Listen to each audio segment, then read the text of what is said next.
Welcome to the studio at Africa's Green Economy Summit. Today we are joined by Yasir Ahmed, who is the Chief Director of Government Motor Transport for the Western Cape Government. Welcome, Yasir. Thank you. Thank you very much. So you recently spoke in a session about creating a green mobility ecosystem in the Western Cape.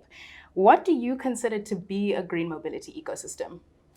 Well, Nasi, it's a very exciting time to be in the mobility space. The Western Cape government, of course, has now decided to establish a new department of mobility, the first of the provinces to do so. But to move to green mobility for us in the Western Cape is about moving to, for example, electric vehicles. And I'm responsible for the Western Cape government's fleet and moving as quickly as possible from internal combustion engines to electric vehicles so that we can reduce our carbon footprint. That's just one of the strategies or one of the projects that's included in our overall strategy to move to a more green mobility ecosystem. And with that, of course, also looking at the vision for the new Department of Mobility is to encourage people to get into public transport, and more importantly, to get that public transport to also be green. But with public transport, we also mean cycling and walking as part of that bigger ecosystem. So it really is looking at the green mobility ecosystem as a whole, and not just one part of mobility or transport. And there are many innovations I'm seeing in the mobility industry, and especially in the green mobility industry, to accelerate the green mobility industry. So what kinds of mobility is the Western Cape government looking to in pursuit of the green mobility ecosystem? So in addition to encouraging people to use public transport, and in the process, of course, making public transport more attractive, making it safer, and ensuring that the public transport operators provide public transport that is safe and transports people with dignity. We also want to introduce technology that will make public transport more accessible to people and moving towards what we call mobility as a service. Now, we may experience mobility as a service currently in the form of e-hailing, your Uber, Bolt, etc. But technology already exists that would allow us to give commuters on their mobile phones access to applications or apps that will allow them to plan their journeys better. Now, all of this, of course, is aimed towards getting more people into public transport and then ensuring that the public transport is green, preferably electric vehicles that transport people. I was very encouraged at the summit to hear Uber, for example, setting themselves the goal of being 100% electric by 2040. That is in South Africa and Africa, by 2030 already in the US, Canada, and in Europe. So that is the kind of targets that we would want to see coming from not just the likes of Uber, but the traditional public transport operators like the minibus taxi industry, like Golden Arrow bus service in the Western Cape. We know they are committed to moving towards a green mobility. Golden Arrow has already introduced an electric bus.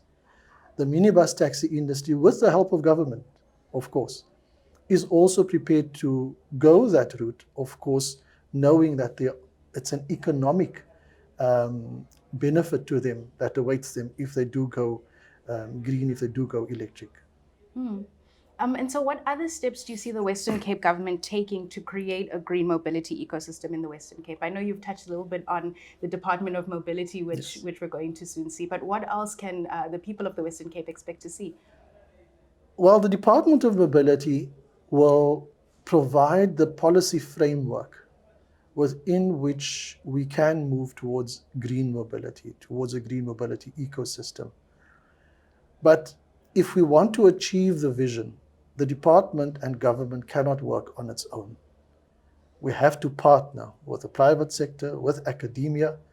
I was very encouraged by the quality of the speakers at the summit, the likes of Professor Theunis Boysen from the University of Stellenbosch, who's doing excellent work, research in, for example, the conversion of a minibus into a fully electric minibus.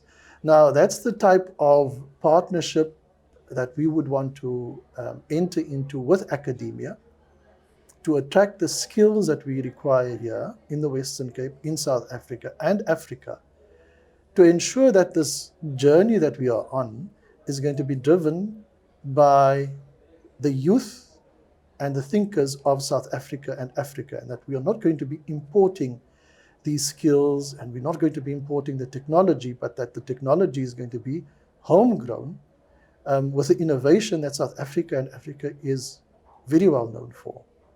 So the Department of Mobility is going to set itself up as a department that wants to encourage innovation and localization to ensure that we get to our vision with as much as possible being driven by Western Cape, South Africa, and Africa. And in trying to achieve this vision of achieving localization, you also touched a little bit on accessibility and how that's important for a green mobility ecosystem.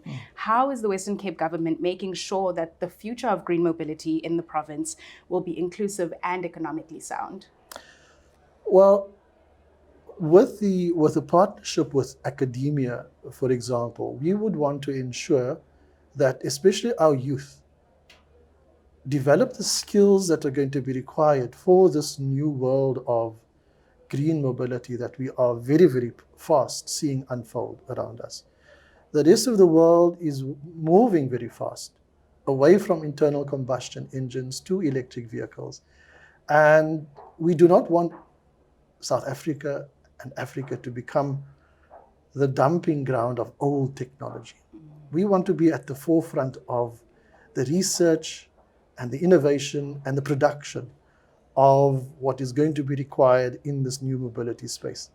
So investing in our youth, investing in our own government departments and our own employees, reskilling them for what this new world of mobility will look like or could look like, that's going to be one of our focus areas. And again, it's going to be done not just by government and not just by this new Department of Mobility, but it is going to be done in partnership with academia and with the private sector.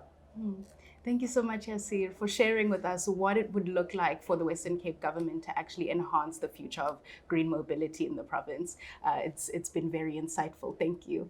Thank you. And to our viewers who are watching, you can share your comments with us in the comment section down below, and you can make sure to like and subscribe to see more content like this. Thank you for watching, and see you in the next video.